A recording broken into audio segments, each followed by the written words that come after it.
Saudara-saudara sekalian, hari ini tepat 1,5 tahun kita beribadah di rumah setelah Presiden Jokowi pada minggu ketiga bulan Maret 2020 mengatakan bekerja beribadah di rumah. Maka hari ini tepat kita minggu ke-79 kita bersama-sama berkumpul memuliakan Tuhan dari rumah. Saudara, sekali lagi seperti ilustrasi yang pernah saya lihat di Facebook, setan berkata kepada Tuhan Yesus, "Lihat, aku menutup semua gereja." Lalu Yesus tangan-tangan berkata, "Tetapi aku membuka jutaan rumah." Hari ini Bapak Ibu Saudara sekalian, mari kita berdoa. Mari biarkan rumah kita dihadiri Roh Kudus, membuat kita bersama-sama menikmati kehadiran Tuhan di rumah kita. Mari kita berdoa. Bapa, dalam nama Yesus, terima kasih kami boleh berkumpul secara virtual di rumah kami masing-masing secara kenyataan. Kami berdoa, biarkan setiap rumah dihadiri Roh Kudus. Karena Engkau berkata, sebab Engkau membagi roh-Mu dengan tidak terbatas. Dan hari ini Tuhan, biarkan setiap rumah mengalami lawatan Roh Kudus. Karena kami bersama-sama memuliakan Tuhan. Hadirlah Roh Kudus, nyatakan kemuliaan-Mu. Damai sejahtera yang melampaui akal turun atas setiap rumah, setiap pribadi yang ambil bagian dalam ibadah online, baik melalui Facebook, Instagram, NTC Kelapa Gading, maupun juga melalui YouTube atau apapun yang orang-orang lakukan demi kerajaan Allah dinyatakan. Dalam nama Yesus, kami berdoa menyalahi ibadah hari ini. Amin. Saudara, biarkan kasih dari surga memenuhi tempat ini, tempat di mana kita ada. Kasih dari Bapa mengalir, membuat damai di hidup kita. Haleluya.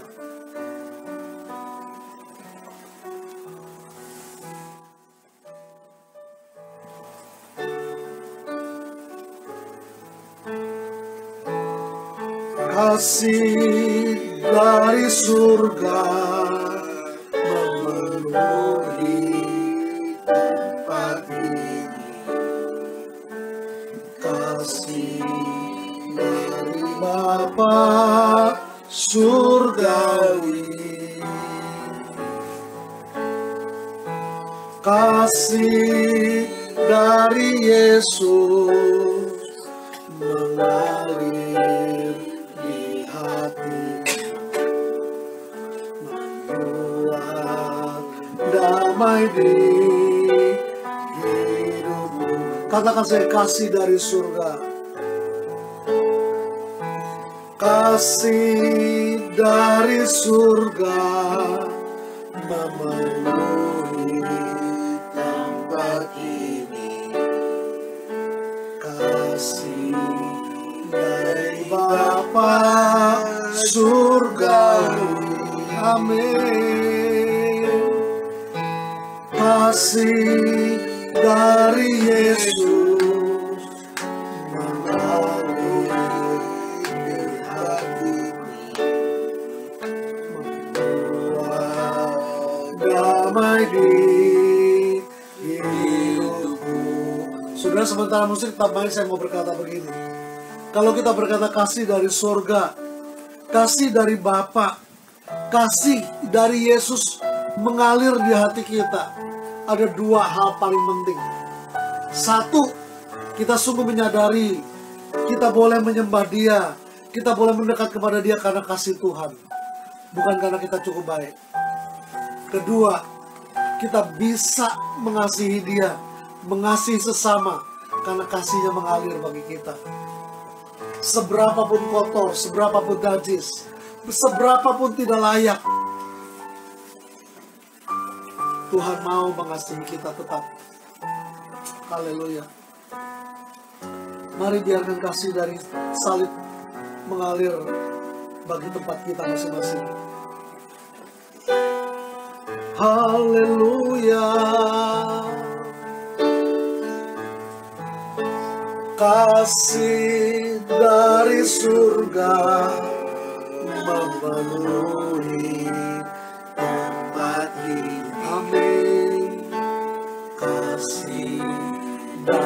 Bapa surgawi.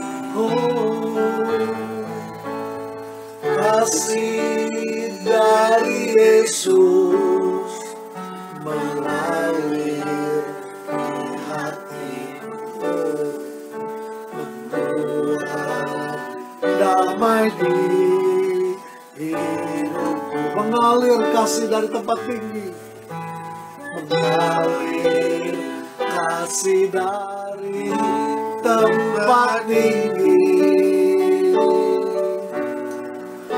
mengalir kasih dari tata Allah Bapa, mengalir, mengalir, mengalir dan mengalir, mengalir memenuhi hidupku. Kasih dari surga, hey, kasih dari surga memenuhi tempat ini. Kasih dari Bapa surgawi,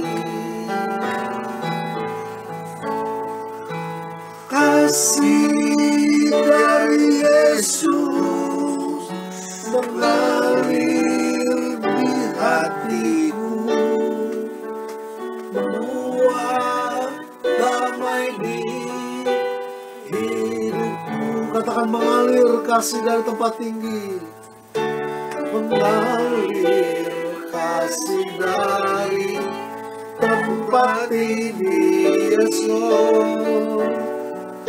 Mengalir kasih dari tata Allah Bapa, mengalir, mengalir, mengalir dan mengalir, mengalir memenuhi hidupku. Mengalir kasih dari tempat tinggi,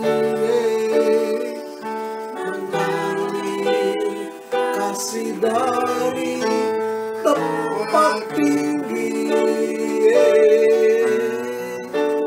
mengalir kasih dari tata Allah Bapa, mengalir, mengalir, mengalir dan mengalir, mengalir memenuhi hidupku. Mengalir kasih dari tempat tinggi,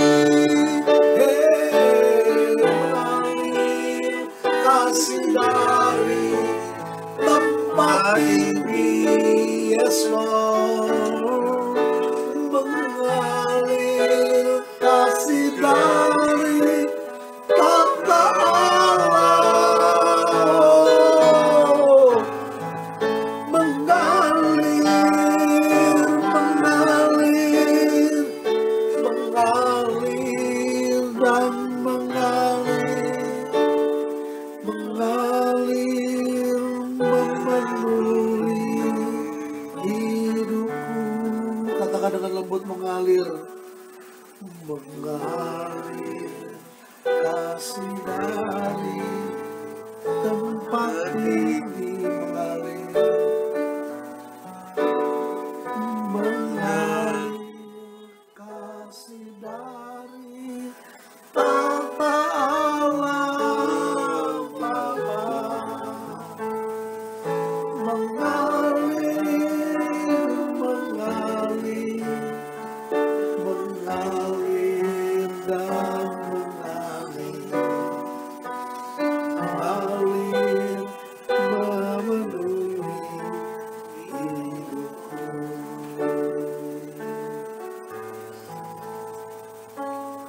Terima kasih Tuhan Yesus, terima kasih Aba Bapa, terima kasih Roh Kudus. Kami yang mengalami kasih-Mu mengalami aliran-aliran kasih itu. Dan sejauh aliran itu menyentuh hati kami, kami alirkan ke tempat lain, menyentuh hati-hati lain. Itu menyembuhkan, itu memulihkan, itu mengangkat kami untuk berani mengasihi-Mu, mengasihi sama kami. Terima kasih Tuhan Yesus. Terima kasih Aba Bapa. Terima kasih. Terima kasih. Terima kasih untuk kasih yang sempurna yang telah kami terima dari-Mu Tuhan. Semata-mata bukan karena kebaikan kami, hanya kasih karunia-Mu memulihkan kami, melayakkan kami memanggil-Mu ya Aba Bapa. Kata kepada diri saya sendiri, kepada kita semua, kami telah melewati api dan air, tapi Engkau ada di sana.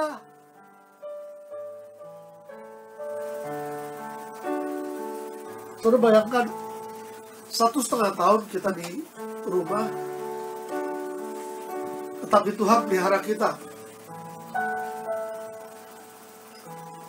Betapa dahsyat Tuhan. Bagaimana kalau Tuhan panggil, Tuhan buat kita selesai? Gak ada urusan. Hanya karena kasih karunia-Nya. Saudara hari ini merasa sendirian, yang merasa seperti ditinggalkan, yang merasa tidak jalan keluar. Saya mau beritahu saudara, Dia Bapa yang kekal. Dia Bapa. 10 tahun peristiwa di mana dua menara kembar WTC Amerika, Pentagon, dan bahkan sebenarnya mau menyerang Gedung Putih. Ada 5 pesawat fasilitas lain jatuh, pesawat komersial. Di beberapa grup dikirimkan videonya bersama narasi dan beberapa keterangan. Bahkan kemarin saya menonton film yang diundang dari grup pemutar film. Saya menonton 1,5 film lah. Film yang keduanya bicara tentang teroris, saya tidak teruskan. Tetapi yang pertama bicara tentang orang Afghanistan, seorang mahasiswa Afghanistan yang melarikan diri ke Amerika karena tahun 96 dia lari ke Amerika. Afghanistan mulai dikuasai Taliban waktu itu. Dan ketika dia lari hanya karena Taliban mengacaukan semuanya. Bahkan dia lari karena orang tuanya sudah meninggal, kakaknya mengantar dia, dan belakangan dia tahu kakaknya meninggal karena dibunuh juga oleh Taliban. Saudara, ketika sampai di Amerika, dia diadili karena sebagai orang yang tidak pegang paspor tapi bisa masuk Amerika dengan ilegal. Dicari datanya, orang ini betul nggak terancam. Sampai satu titik keputusan hakim memutuskan dia harus dideportasi, dikembalikan ke Afghanistan. Mahasiswa ini stres sampai dia berteriak, saya mau pulang ke Afghanistan. Artinya kalau pulang ke Afghanistan berarti dia harus mati, pasti mati. Tapi seorang pengacara muda, perempuan juga, yang berjuang, kemudian pada detik terakhir mendapat surat dari pengacara di Afghanistan yang berkata, betul orang ini dianiaya, betul kakaknya baru saja meninggal 2 minggu lalu karena Taliban. Lalu hakim dengan indah berkata, saya nggak suka dengan kamu, dia berkata dengan pengacara itu, tetapi saya mesti berkata, saya memberikan keputusan yang berubah. Suaka diberikan kepada Mina, nama gadis Afghanistan itu.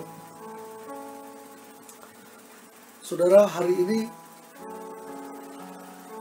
waktu itu orang berkata, tahun 70-an, 80-an, 90-an, sampai 2000-an mungkin, Amerika dreamland, negara impian. Tapi hari ini banyak kekacauan, kekurangan, kelemahan di sana. Hari ini di mana dreamland?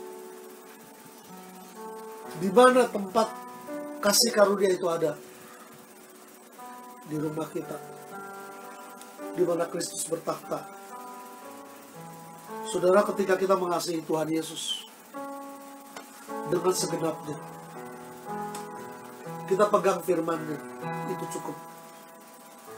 Biarkan rumah kita menjadi dreamland, di mana orang-orang mencari suaka ke rumah kita. Mari katakan, aku mengasihi Engkau Yesus.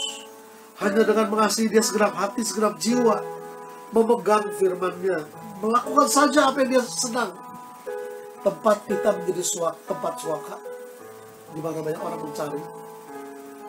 Aku mengasihi Engkau Yesus dengan segenap hatiku.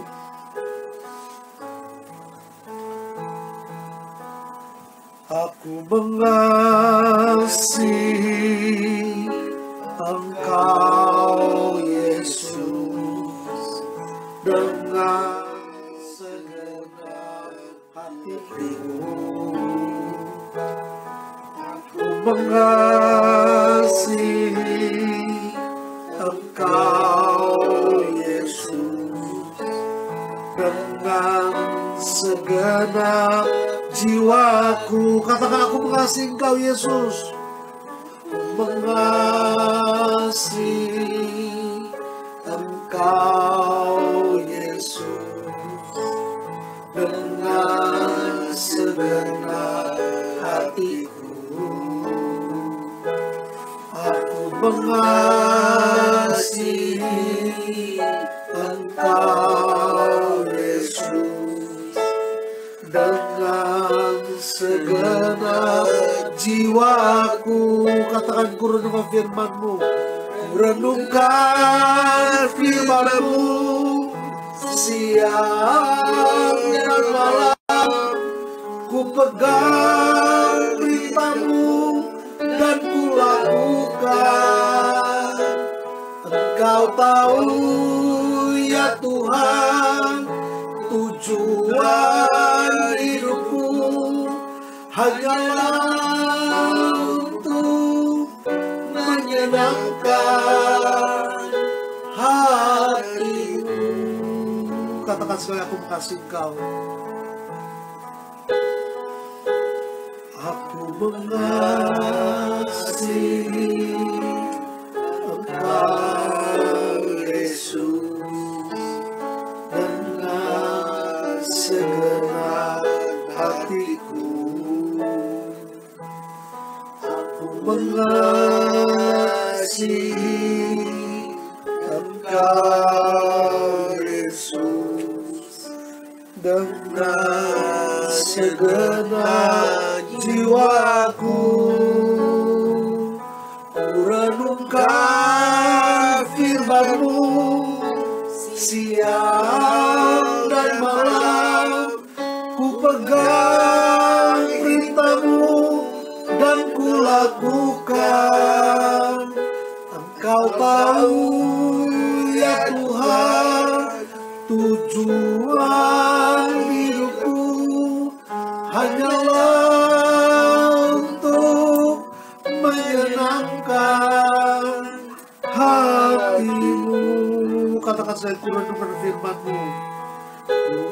Renungkan firman-Mu siang dan malam. Ku pegang perintah-Mu dan ku lakukan. Engkau tahu ya Tuhan, tujuan hidupku hanyalah untuk menyenangkan hatimu. Engkau tahu ya Tuhan, Engkau tahu ya Tuhan, tujuan hidupku hanyalah untuk menyenangkan hatimu.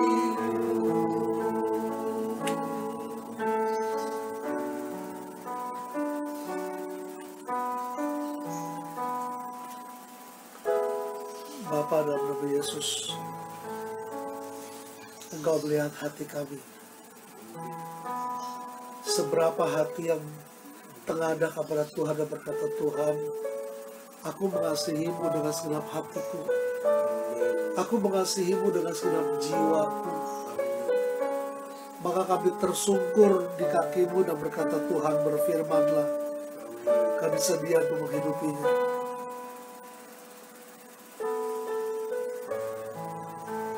Tuhan berfirman-lah, jangan biarkan kedagingan manusia.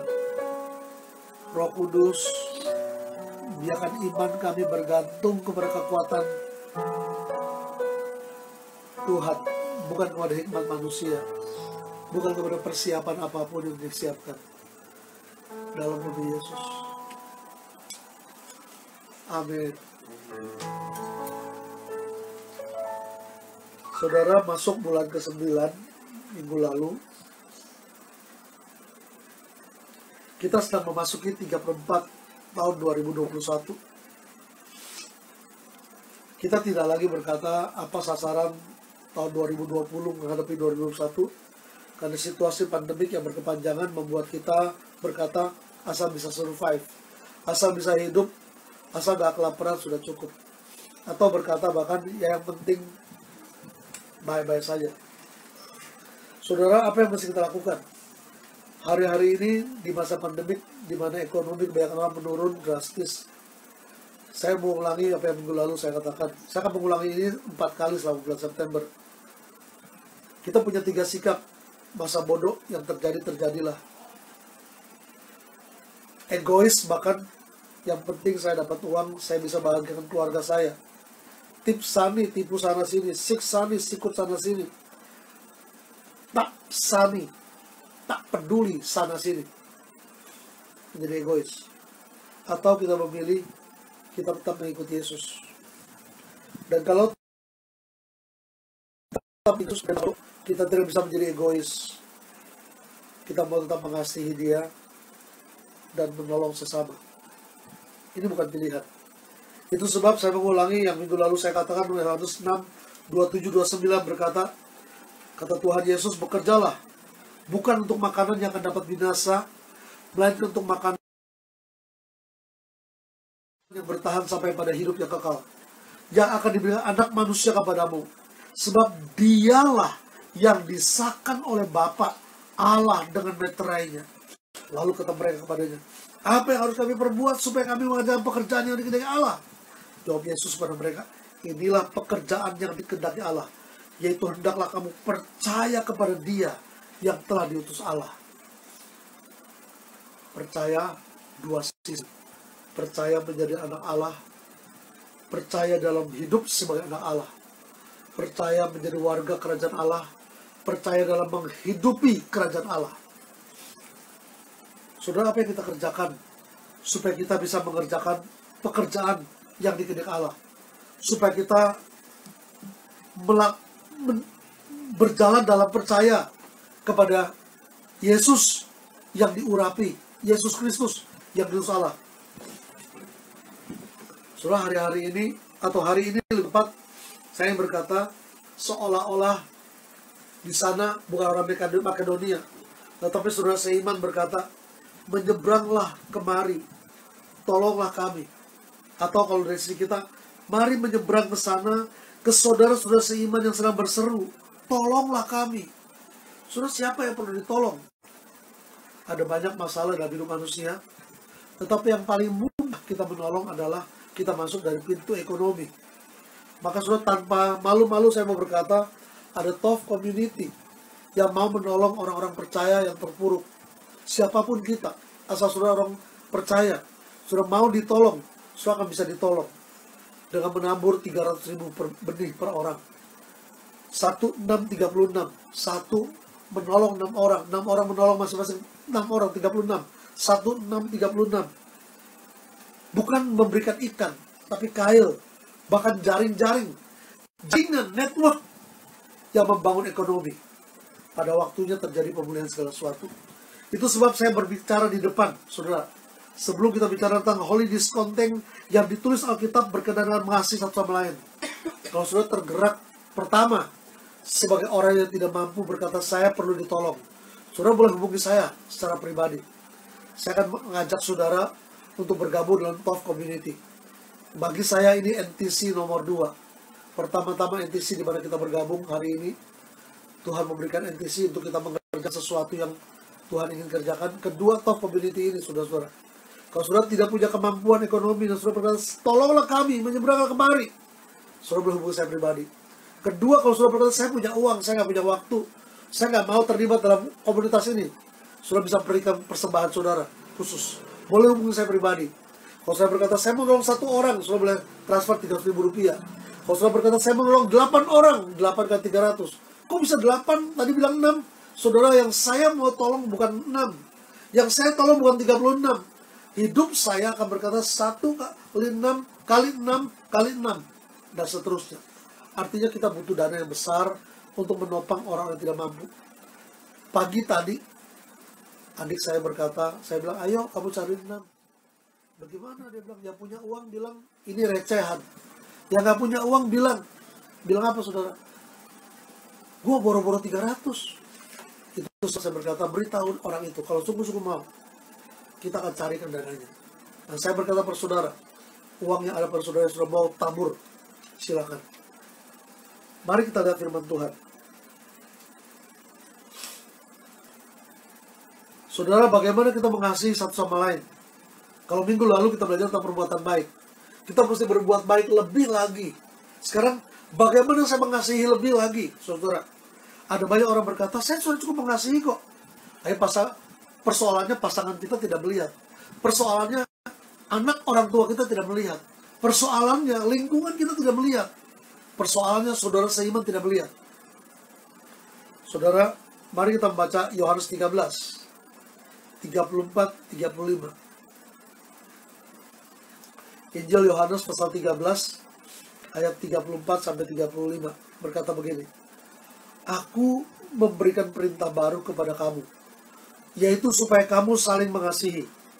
Sama seperti aku telah mengasihi kamu, demikian pula kamu harus saling mengasihi. Dengan demikian semua orang tahu kamu adalah murid-muridku, yaitu jikalau kamu saling mengasihi. Oh, Tuhan Yesus berkata, dia beri perintah baru. Apa itu? Supaya kamu saling mengasihi. Di dalam perjanjian lama, Musa juga pernah berkata, inilah perintah Tuhan, supaya kamu saling mengasihi. Lalu Yesus berkata, ini perintah baru. Loh, apa yang baru? Di dalam perjanjian lama, Musa berkata, ini perintah supaya kamu saling mengasihi. Kepada siapa? Kepada orang-orang di antara orang Israel. Kepada umat Allah yang adalah orang Yahudi. Mengapa dibilang baru? Karena ini perjanjian baru. Mengapa dibilang baru? Karena Israel secara daging gagal. Maka Tuhan memilih gereja. Perintah baru diberikan kepada gereja. Perintah baru diberikan kepada komunitas orang percaya. Perintah baru diberikan kepada saudara-saudara seiman yang berkata, aku berikan perintah baru kepada gereja. Aku berikan perintah baru kepada komunitas orang percaya. Aku berikan perintah baru kepada murid Yesus.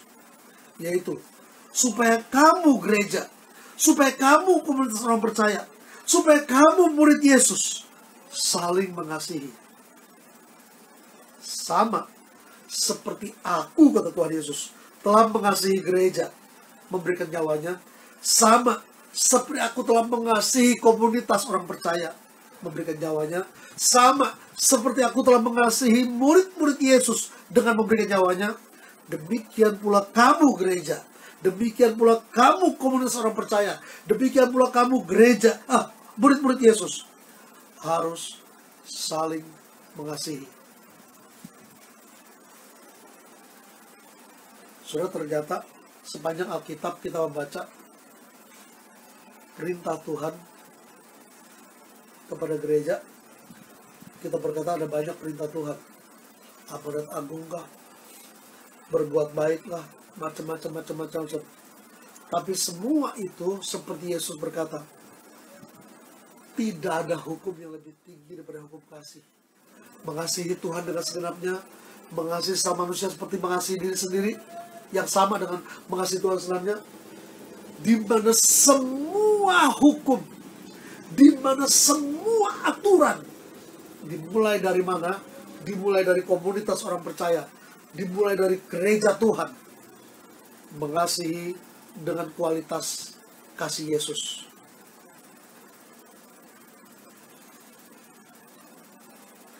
Maka pertama, kalau kita berkata ada holiness content dalam hal mengasihi saudara seiman, Maka kita perlu mengevaluasi diri kita. Apakah kita mengasihi seperti Yesus telah mengasihi? Ini pertama.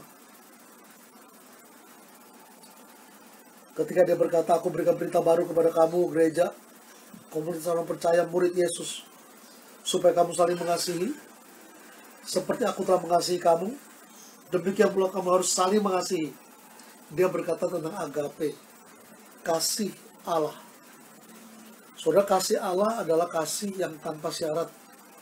Kalau saja kasih Allah bersyarat bagi kita, maka kita bukan agapnya. Kita pasti tidak layak menerima kasih itu. Saudara, mengapa kita menangis menyanyikan cinta Tuhan? Karena kita tidak layak menerima kasihnya, saudara.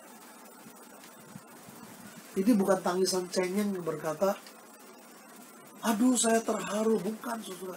Karena sungguh-sungguh pikiran kita, roh kita, jiwa kita, segenap kita menyadari cintanya kepada kita tanpa syarat.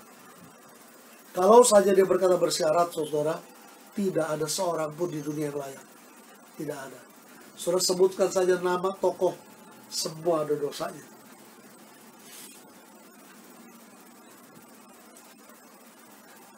Maka kalau dia mengasihi tanpa syarat, bahkan mengasihinya bukan mengasihi tanpa syarat sekedarnya, bukan. Mengasihi tanpa syarat, memberikan segalanya. Mengasihi tanpa syarat, memberikan nyawanya. Putranya mati di salib. Saudara, saya yang berkata, agape itu adalah kasih tanpa syarat dengan memberi tanpa sisa. Saudara, itu sebab saya tanpa malu-malu berkata di depan tentang Tov Community. Kemungkinan ada sebagian orang berkata, ini apa-apaan pendeta mulai mengait-ngaitkan di luar kegerejaan dengan yang lain. Saya berkata, kalau kamu makan, kalau kamu minum, kalau kamu melakukan segala sesuatu, lakukan seperti untuk Tuhan. Kalau kita hidup bergereja, lakukan seperti untuk Tuhan. Kalau kita hidup berdagang, lakukan seperti untuk Tuhan.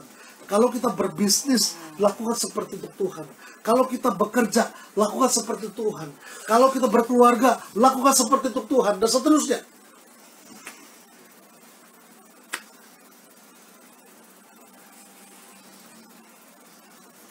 Kalau kita sudah menerima kasih Tuhan, kasih agape, berarti kita sudah menerima kasih dan menerima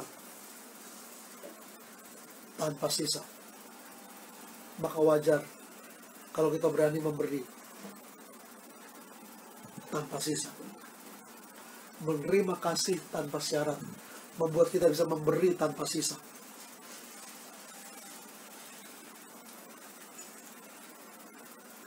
Saudara, mengapa gereja mula-mula disebutkan Tuhan menambahkan jumlah mereka dengan orang-orang yang diselamatkan.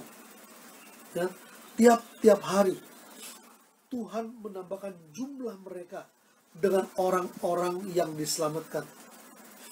Saudara, hari ini mungkin kalau gereja sedunia digabungkan atau se-Jakarta digabungkan, bisa jadi tiap-tiap hari Tuhan menambahkan.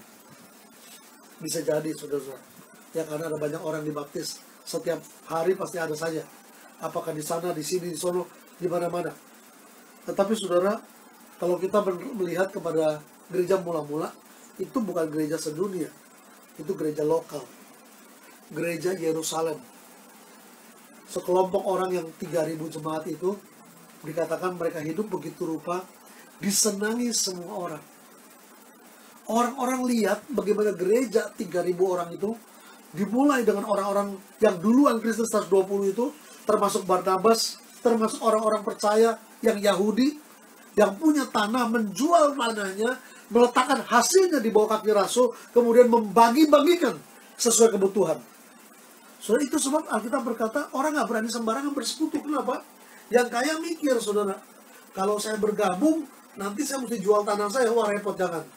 Kalau saya bergabung, nanti Mereka begitu militan, dikejar-kejar sama pemerintah, dikejar sama orang Yahudi, mengatakan, oh jangan. Tetapi Alkitab berkata mereka disenangi. Kenapa? Tidak ada cara di dunia ini, saudara. Tidak ada bentuk di dunia ini, tidak ada komunitas di dunia ini yang bisa begitu rupa seperti gereja mula-mula yang berkata, benar, ini pasti benar dari Tuhan. Kenapa? Karena mereka berani begitu rupa bekerja, berbuat kebersesamanya dan luar biasa.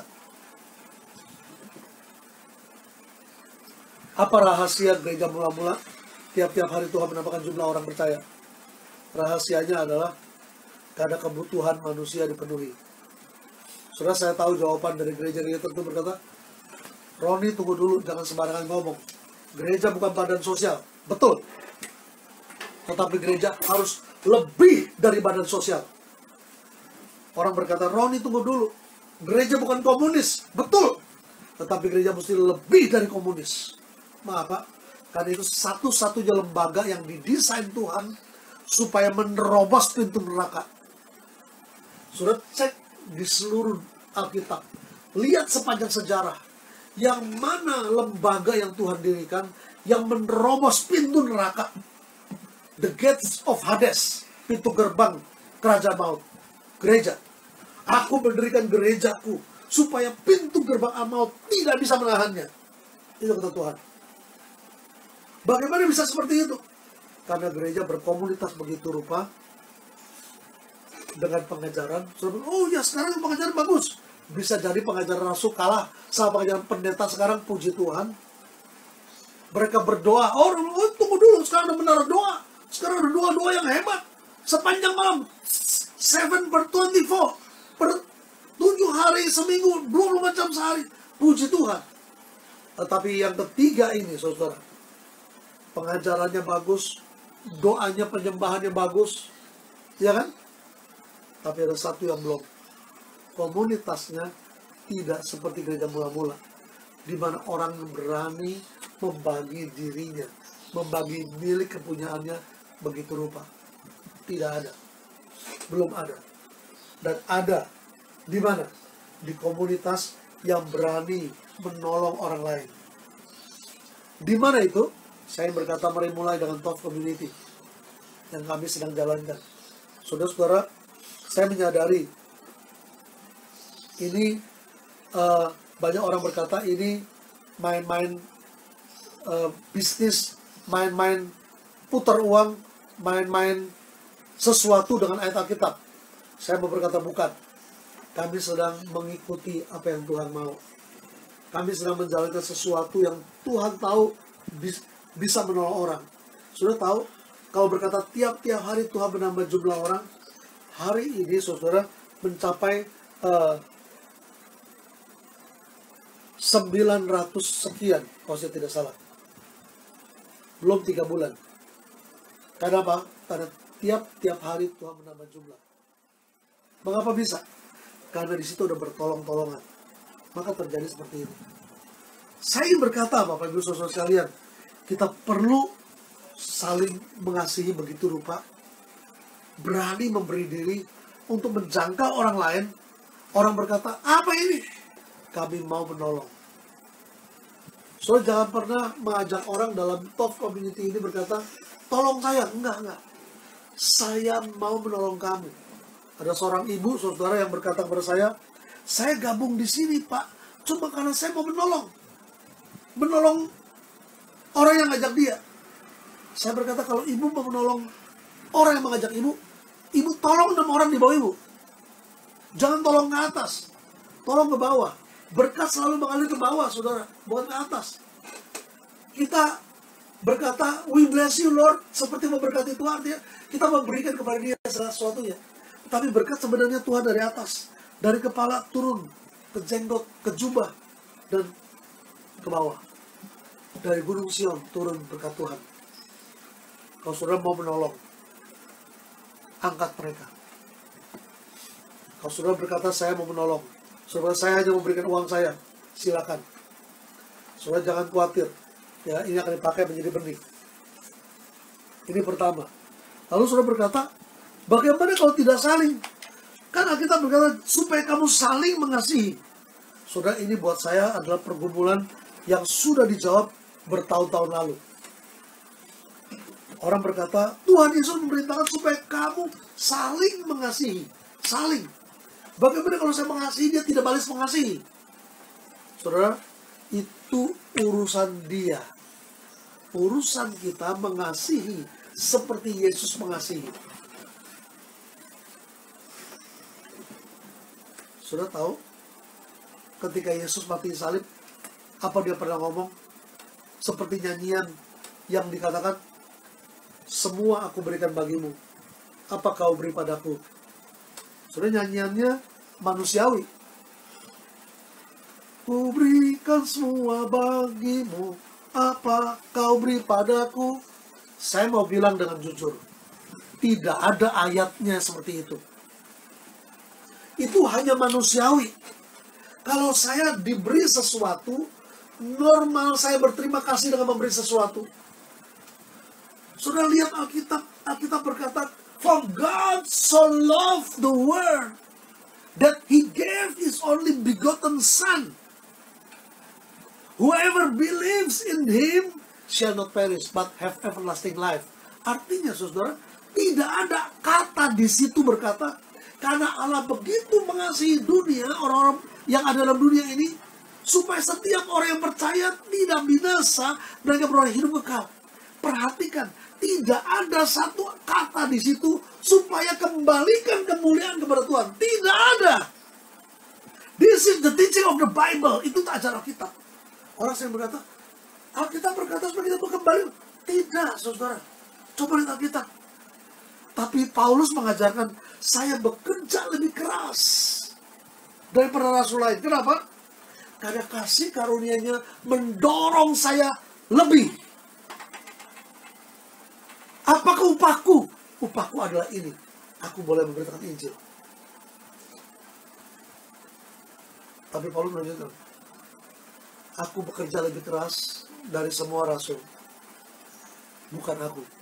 Dia bilang, tetapi bukan aku, melainkan kasih-Nya bekerja lebih di dalamku. Wow. Saudara, berapa besar kasih Tuhan saudara terima? Kalau kasih-Nya mati memberi nyawa, Yohanes 3:16, maka 1 John 3:16, 1 Yohanes 3:16 berkata, demikian kita ketahui kasih Allah. Yesus memberikan nyawanya bagi kita. Maka kita pun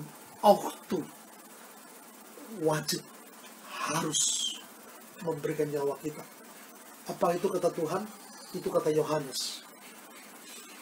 Kewajaran adalah saya menerima begitu besar, maka wajar saya bisa memberikan segitu besar. Itu wajar. Jadi kalau bagaimana saya tidak saling, itu bukan urusan kita. Urusan kita adalah memberikan yang dapat kita berikan. Ini pertama. Mari mengasihi seperti Yesus telah mengasihi. Saudara, cerita lama ini. Seorang istri datang kepada pendeta, berkata, pendeta, saya mau cerai dengan suami saya. Suami saya bla bla bla, sangat buruk ceritanya. Kemudian pendeta berkata, tapi ibu harus mengasihi dia. Saya nggak bisa mengasihi dia, Pak Pendeta, terlalu menyakiti. Dia tapi suami ibu. Makanya saya mau ceraikan supaya dia jangan suami saya. Oke.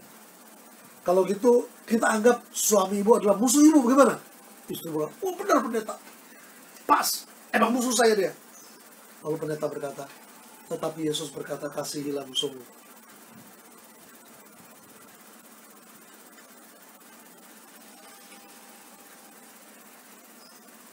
Yesus, Tuhan kita, sudah mati untuk kita karena mengasihi kita. Dia berkata, kamu harus saling mengasihi seperti aku sudah mengasihi kamu. Sudah tahu?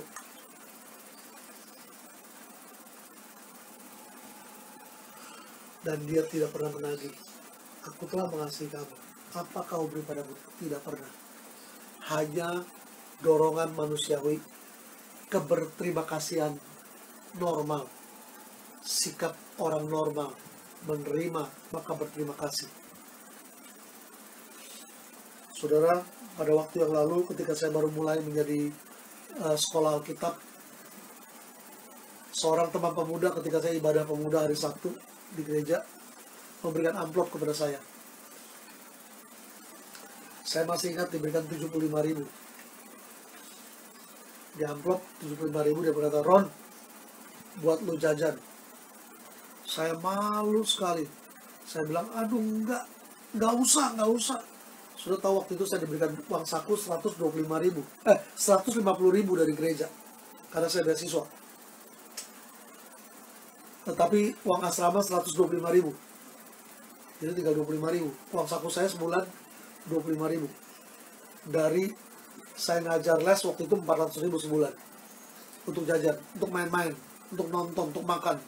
Kemudian setelah saya masuk asrama STT 25.000 sebulan. Awal-awal saya masuk asrama, saya ibadah pemuda, teman saya lipat amplop, digulung, dia taruh di tangan saya, dimasukin di saku celana saya. "Terima, Ron, ini gue emang udah siapin buat lo." Aduh, saya malu sekali. Saya pulang ke rumah masih malu. Walaupun saya jelas butuh. Saya punya uang saku cuma 25.000, dikasih 75.000, 3 kali lipat uang saku saya. Sebenarnya 150 diberikan. Sekali lagi, ya, uang asrama 125.000. Kalau hari ini uang asrama katakan 1,5 juta, ya kan? Maka berarti kalau kalikan 10, berarti saya sedang terima waktu itu bukan 750.000 atau 1 juta rupiah. Lumayan besar, saudara. Kemudian saya bergumul, saudara. Sampai akhirnya saya berkata, kalau saya menerima sesuatu dari orang lain, saya memegang prinsip seperti Paulus berkata, terlebih berkat memberi daripada menerima. Kalau saya menerima sesuatu dari orang lain, berarti saya kurang berkat dibanding dia. Gimana caranya supaya saya bisa cukup berkat atau lebih berkat memberi daripada menerima? Maka ketika saya menerima pemberian dari orang lain, saya sedang memberikan kehormatan kepada dia untuk melayani Tuhan dengan memberi sesuatu. Maka saya berkata, saya juga sedang memberikan lebih daripada menerima. Dia memberikan sejumlah sesuatu, dan maka terlebih banyak memberi daripada menerima. Saya memberikan kehormatan kepada dia untuk memberi, maka saya menerima. Maka saya juga menerima kehormatan lebih. Ini licik-licikan saya, ya saudara. Tapi saya mau berkata, itu betul. Ketika saudara sedang memberi sesuatu, jangan pernah berpikir, saya sedang memberi biar dia diberkati. Sisi lain, saudara sedang diberkati lebih. Lebih berkat memberi daripada menerima. Tapi biarkan orang itu mengalami. Ketika kita memberikan dengan sopan, memberikan dengan cinta kasih, memberikan dengan dorongan sungguh-sungguh sesuai kebutuhannya, orang itu berkata, "Aku memberi kehormatan kepadamu untuk melayani Tuhan melalui pelayanan aku." Saudara, bagaimana kalau tidak saling mengasihi? Tidak apa-apa. Tuhan sudah mengasihi kita cukup. Yang kedua, saudara, dengan kita mengasihi dengan kualitas Tuhan Yesus, kita dikenali sebagai murid Yesus. Dengan demikian, ayat 32 berkata, "Semua orang akan tahu bahwa kamu adalah murid-muridku, yaitu jikalau kamu saling mengasihi." Saudara, saling mengasihi itu adalah bukti kita adalah murid Yesus. Atau mengasihi dengan kualitas kasih Yesus, kasih agape, dengan memberikan tanpa syarat, tanpa sisa. Itu namanya memberikan ciri sebagai murid. Hari ini banyak orang berpikir, kalau saya sudah sekolah sarjana teologi, master teologi, doktor teologi, atau setara, saya menjadi murid Yesus. Bukan. Tidak pernah ada satu ayat berkata kalau kamu sekolah, kalau kamu, atau hari ini orang berkata, kalau saya baca Alkitab 20 kali habis bolak-balik Kejadian Wahyu, berarti saya murid. Tidak pernah ada ayatnya, saudara. Kalau saudara berkata, kalau saya memberikan segala yang baik, wah, hebat sekali. Tidak ada. Hanya satu-satunya ayat berkata, menjadi murid dicirikan, ditandai dengan orang lain, bahkan banyak orang, semua orang tahu, kamu murid Yesus ketika kamu bisa mengasihi seperti Yesus mengasihi. Wow. Saudara murid Yesus, saya mau berkata, Tuhan ampuni saya. Kalau saya berkata saya murid Yesus, saya belum bisa mengasihi seperti Tuhan Yesus mengasihi. Tetapi mari kita menuju ke sana dengan memberi kasih. Saudara jangan lupa, kasih itu kelihatan. Seorang anak remaja putri datang kepada saya berkata, Koroni, ini puluhan tahun lalu, dia cerita tentang cowoknya, pacarnya katanya, yang cinta dia. Terus dia cerita, tapi saya sebel sama dia. Kenapa sebel? Hari Senin sampai Sabtu dia kerja, nggak bisa mampir ke rumah. Rupanya anak cowok itu udah kerja. Terus dia bilang, Minggu gimana? Malam Minggu gimana? Nggak datang karena nonton bola. Saya bilang, putusin dia. Loh, kok putusin? Dia nggak cinta kamu. Tapi dia bilang, dia cinta saya. Cinta itu kelihatan. Saudara berkata mengasihi Tuhan, tunjukkan. Saudara berkata saya sudah mengasihi sesama, tunjukkan. Saya yang berkata, mari mulai dengan pasangan kita, dengan cinta agape. Seperti Tuhan telah mengasihi saya, demikian saya mengasihi istri saya. Seperti Tuhan telah mengasihi saya, demikian saya mengasihi suami saya. Seperti Tuhan telah mengasihi saya, demikian saya mengasihi orang tua saya, mertua saya. Seperti Tuhan telah mengasihi saya, demikian saya mengasihi anak saya. Seperti Tuhan telah mengasihi saya, demikian saya mengasihi menantu saya. Seperti Tuhan telah mengasihi saya, demikian saya mengasihi cucu saya. Seperti Tuhan telah mengasihi saya, demikian saya mengasihi kakak saya, adik saya. Seperti Tuhan telah mengasihi saya, demikian saya mengasihi sepupu saya, keluarga besar saya, saudara-saudara seiman. Dengan demikian, kita memperlihatkan kita adalah murid Tuhan Yesus. Saudara, bagaimana cara kita mengasihi seperti Kristus telah mengasihi? 1 Yohanes 4 ayat 7 berkata, saudara-saudara kekasih, mari kita saling mengasihi. 1 Yohanes 4 ayat 7. Sebab kasih berasal dari Allah. Setiap orang yang mengasihi lahir dari Allah dan mengenal Allah. Saudara, bagaimana kita mengasihi dengan kasih Yesus? Kasih tanpa syarat, tanpa sisa. Bagaimana saudara? Lahir baru. Saudara, saya lahir baru. Berarti saudara menerima hidup Yesus. Berarti saudara menerima yang paling penting dalam hidup Yesus. Dan pasti bisa, mampu, sanggup untuk memberi. Kalau enggak gimana? Mari bilang sama Tuhan, Tuhan benar gak sih saya sudah diselamatkan? Di situ kita bisa mengampuni. Saya bilang, saya nggak bisa ngampunin dia, karena Tuhan sudah menerima kita apa adanya, mengampuni kita.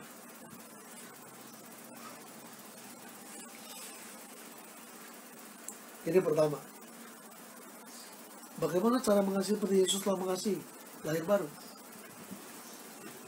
Ketika lahir baru kita melihat kerajaan Allah. Ketika lahir baru kita melihat orang lain dengan pandangan Kristus. Ketika lahir baru kita hidup dengan iman, bukan dengan melihat. Makin lihat orang bilang, tak kenal maka tak sayang. Tapi saya mau berkata, sudah berapa banyak orang, termasuk orang Kristen, begitu makin kenal, makin empat. Betul, saudara. Nggak kerja sama. Banyak orang gereja, saudara, hari ini saya mau berkata, kalau lihat pendeta lain, wih, saya nggak mau bilang pendeta saudara baik, nggak, bukan. Saya mau bilang orang, wih, pendeta tuh hebat ya. Jadi kalau pendeta tamu datang, banyak orang mau ngomong sama dia, mau konseling sama dia. Sudah kadang-kadang sebagai gembala saya berkata, ini salah kaprah. Nggak apa-apa sih, bukan nggak boleh. Tapi percuma. Kenapa? Karena orang itu cuma tahu sepintas. Tetapi gembala pasti tahu lebih jauh. Tapi saya tunggu dulu, saya mau lebih jauh. Saudara belum kenal orang itu. Kalau sudah kenal, saudara berkata, saya juga nggak mau cerita sama dia. Maka saudara, mari memandangnya adalah bukan soal dia orang hebat atau bukan. Kalau saya sudah lahir baru, saya sudah mengalami Tuhan, maka saya bisa mengalami kasih Tuhan disalurkan. Ini pertama. Kedua, Mengapa? Nah, itu sebab saudara, kalau orang lahir baru, tiba-tiba menjadi ciptaan baru, paradigmanya berubah, perspektifnya berubah, cara pandangnya berubah, cita-citanya berubah, saudara. Jadi mengasihi Tuhan dan mengasihi sesama. Ketika lahir baru, kalau belum pernah ngalami ini, saudara, saya mau berkata, beri diri saudara diselamatkan, beri didamaikan dengan Tuhan. Sebentar kita akan berdoa untuk saudara. Yang kedua, saudara, ketika saudara lahir baru, saudara menjadi punya perspektif baru, pandangan baru, kasih yang baru, semangat baru. Lalu kalau saudara tidak disucikan oleh firman, turun, tidak lagi mengikuti Tuhan, saudara menjadi orang yang tawar kembali. Tuhan berkata bahkan bisa jadi lebih jahat dari sebelumnya. Surat Petrus yang pertama, pasal 1 ayat 22. 1 Petrus 1 ayat 22. Yang berkata itu Petrus, rasul yang utama di dalam perjanjian baru. Dan rasul Petrus ini pernah gagal dengan menyangkal Tuhan Yesus. Rasul ini direstorasi cintanya kepada Tuhan untuk direfleksikan, mengembalakan, memberi makan, mempedulikan, mengasihi sesama. 1 Petrus 1 ayat 22 berkata, karena kamu telah menyucikan dirimu oleh ketaatan kepada kebenaran. Saudara perhatikan, kebenaran di sini adalah the truth. The truth itu adalah the word, firman. Karena kamu telah menyucikan dirimu oleh ketaatan kepada firman, kebenaran, sehingga kamu dapat mengamalkan kasih persaudaraan dengan tulus ikhlas. Bagaimana saya bisa mengasihi orang lain sebagai saudara? Ketika saya tunduk kepada kebenaran, kepada firman. Saya nggak serak dengan dia. Saya merasa dia motifnya nggak benar. Saya merasa dia nggak jujur. Tunduk kepada kebenaran, maka kamu dapat mengamalkan kasih persaudaraan dengan tulus ikhlas. Hendaklah kamu bersungguh-sungguh saling mengasihi dengan segenap hatimu. Saya percaya kalau kita lahir baru, lalu menjaga hati kita, terus dimurnikan oleh firman, disucikan. Bukan pikiran kita untuk mengasihi orang, tapi firman yang kita terima menyucikan hati kita. Bukan konsep duniawi, cara duniawi, tapi firman yang kita terima mendorong kita untuk mengerjakan sesuatu. Itu sebab saudara, di bagian akhir saya ingin berkata sekali lagi, mari menyeberang, ajak keluarga saudara, mungkin pasangan, mungkin adik, mungkin kakak, mungkin saudara seiman yang lain, atau mungkin saudara sepupu saudara, tolong mereka. Mulai dari mana? Kita rindu akhirnya mereka dipulihkan dalam segala sesuatu. Mulai dengan 300.000 benih bergabung di Top Community. Ini bukan visi misi Top ini, bukan saudara. Ini ibadah minggu. Saya berkata, mari berani memberi diri mengasihi. Mulai dari mana? Berani menabur 300.000. Itu untuk satu orang. Kalau saudara berkata, saya punya uang, mari memberikan untuk 7 orang. Mari memberikan untuk 70 orang. Mari memberikan untuk 700 orang. Ada ribuan orang di seluruh Indonesia, di kantong miskin Indonesia menanti saudara. Kalau saudara berkata, saya nggak punya uang, tetapi saya tahu saya mau memberikan diri saya untuk juga mengasihi orang lain. Saudara mencari 6 orang dalam bergabung. Membantu 6 orang mencari 36 orang. Membantu dikalikan 6, membantu kalikan 6 seterusnya. Di Top Community hanya diajarkan 1636. Tapi di Top yang sesungguhnya saya berkata saudara 1636 kali 6 kali 6 kali 6 sampai dunia dipenuhi dengan kemuliaan Tuhan. Saudara mari katakan, saya mengasihi Engkau Yesus dengan segenap hati saya. Saya mengasihi Engkau Yesus dengan segenap jiwa saya. Saya mau merenungkan firman-Mu siang malam. Saya mau pegang perintah-Mu dan melakukannya. Engkau tahu Tuhan Yesus, tujuan hidupku hanya untuk menyenangkan hati-Mu.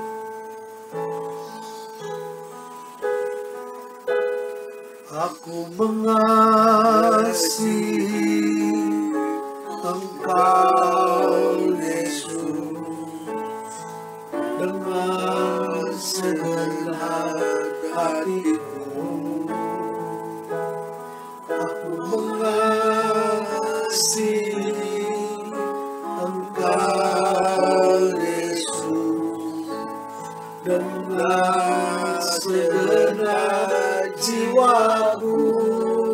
katakan aku mengasihi.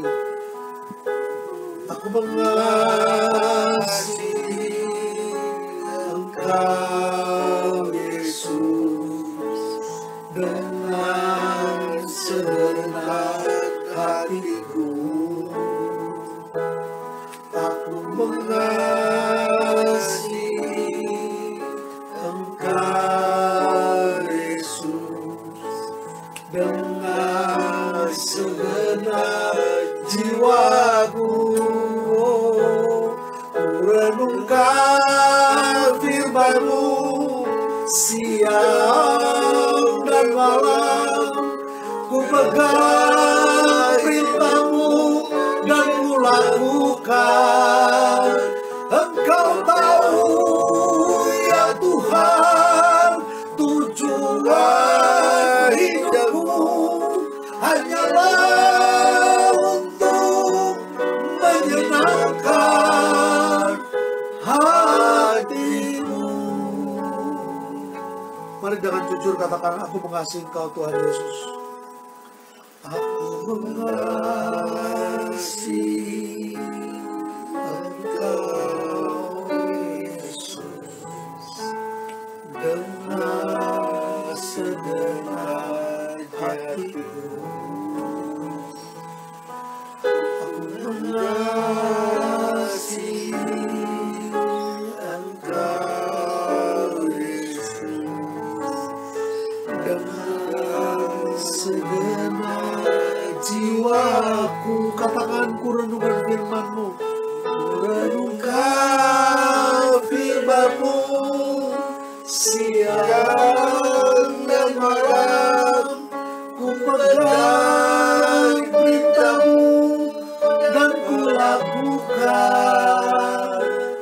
Engkau tahu ya Tuhan, tujuan hidupku hanyalah untuk menyenangkan hati-Mu. Engkau tahu ya Tuhan, tujuan hidupku hanyalah untuk menyenangkan hati-Mu. Katakan sekali dengan jujur. Engkau tahu ya Tuhan, tujuan hidupku hanyalah untuk menyenangkan hati-Mu. Menyenangkan hati-Mu, menyenangkan hati-Mu. Terima kasih Tuhan.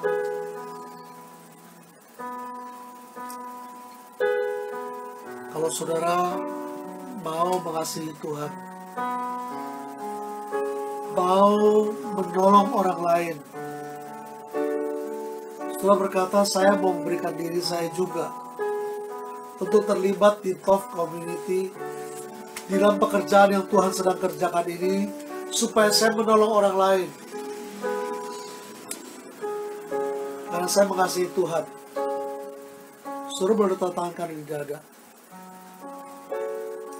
Kalau saudara berkata, saya tidak bisa bergabung dengan TOF Community, saya mau memberikan uang saya untuk mendukung komunitas ini, supaya orang-orang yang tidak punya uang untuk bergabung, untuk bisa menolong orang lain, menjadi jaringan jala besar bagi Indonesia. Saya sedia. Saudara boleh tanda tangan kanan di dada. Saudara mungkin berkata, kalau gitu bagaimana dengan kami? Oh saudara, jangan khawatir. 11 tahun saya tidak bergabung dengan gereja yang established, dan Tuhan pelihara saya, tidak pernah kekurangan. Kalau kita menghidupi apa yang Tuhan mau, Dia bertanggung jawab menghidupi kita, kecuali Dia berkata selesai.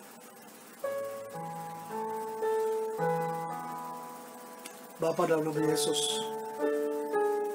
Engkau melihat tangan yang ditaruh di dada orang-orang yang berkata, Tuhan, saya mau terlibat dalam pekerjaan yang Tuhan sedang kerjakan demi menolong orang lain. Di dalam nama Yesus, menjadi kenyataan untuk menolong orang lain. Tuhan, mereka berkata, kami tidak sanggup, Tuhan, kami tidak mampu, kami tidak punya teman. Di dalam nama Yesus, kelemahan, minder, merasa tidak mampu, bahkan ikatan-ikatan dipatahkan dalam nama Yesus, dilepaskan untuk sanggup mengerjakan pekerjaan baik yang Tuhan Bapa ingin kita hidupi. Dalam nama Yesus, Bapa, seberapa orang yang memberikan persembahan uangnya untuk pekerjaan ini, Tuhan membuat mereka melihat, mereka menabur di tempat yang tepat. Bukan saja mereka menuai 30, 60, 100 kali lipat, tapi mereka menginvestasikannya bagi kerajaan-Mu lebih lagi. Lebih lagi, dalam nama Yesus. Bapa, hamba berdoa, bukan saja hamba-Mu mengalami pemeliharaan-Mu dengan sempurna, untuk makan, pakai, tinggal, sekolah, membayar kebutuhan-kebutuhan. Bahkan lebih lagi, Tuhan, lebih lagi, Engkau memberkati saudaraku di dalam nama Yesus dengan berkat kesehatan, di dalam nama Yesus dengan berkat keuangan, di dalam nama Yesus dengan berkat hati yang mencintai Tuhan dan sesama. Terima kasih Bapa di surga. Terima kasih. Terima kasih Tuhan. Bagi-Mu kemuliaan, pujian. Oh, yeah.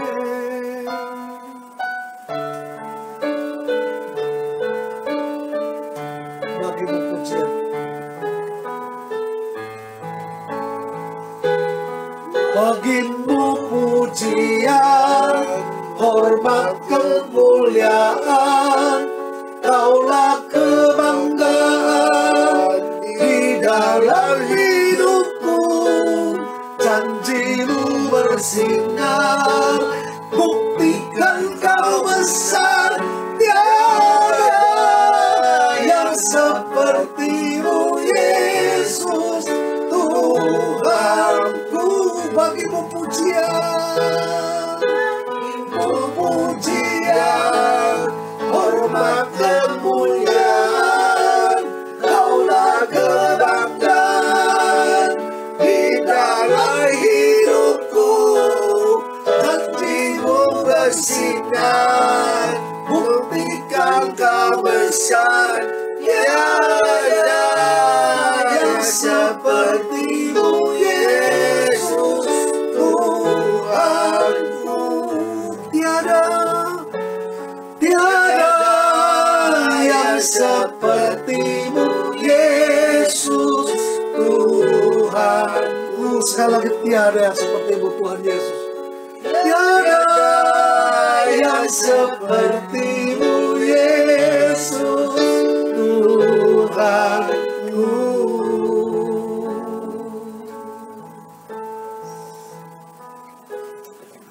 Seperti Bapa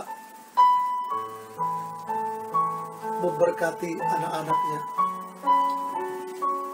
seperti Bapa merangkul saudara seperti anak yang hilang dan kembali kepada tujuan Bapa, yang menghentikan hidup bagi dirinya, tapi hidup bagi Tuhan.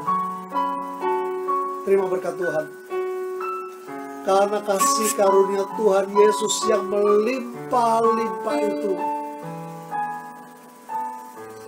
kasih Bapa yang tidak pernah berubah, di dalam kekuatan Roh Kudus, tinggal bersama saudara sekalian, bersama kita sekalian, sampai kita berjumpa dengan Tuhan Yesus muka dengan muka.